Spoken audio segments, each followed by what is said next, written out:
സമയത്ത് കൊപ്ര സംഭരിക്കാറില്ല. കൊപ്ര കർഷകർക്ക് അതിന്റെ ധനം കിട്ടാറില്ല.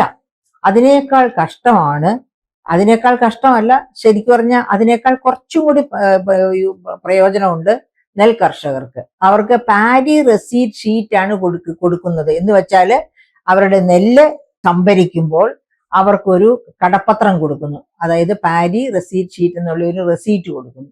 ഈ റെസീറ്റ് ബാങ്കിൽ കൊണ്ടുപോയി കൊടുത്താൽ ബാങ്കിൽ നിന്ന് അവർക്ക് അതിനകത്ത് എത്ര രൂപയാണ് വായ്പ വേണ്ടത് അത്രയും രൂപ, അർഹതയുള്ളതനുസരിച്ചുള്ള രൂപ വായ്പ കിട്ടും.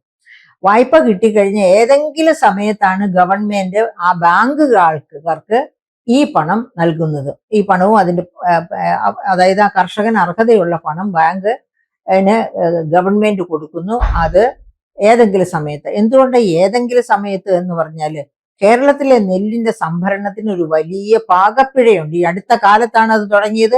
തുടക്കത്തിൽ അങ്ങനെയൊന്നും അല്ലായിരുന്നു. അതായത് UPA ഗവൺമെന്റിന്റെ കാലത്ത്, ഉമ്മൻചാണ്ടി ഭരിച്ചിരുന്ന കാലത്തൊന്നും ഈ പാഡി റെസീറ്റ് ഷീറ്റ് ഒന്നും അല്ല കർഷകർക്ക് കൊടുത്തിരുന്നത്. അവർക്ക് നേരിട്ട് നെല്ലിന്റെ സംഭരണ വില തന്നെയാണ് കൊടുത്തിരുന്നത്.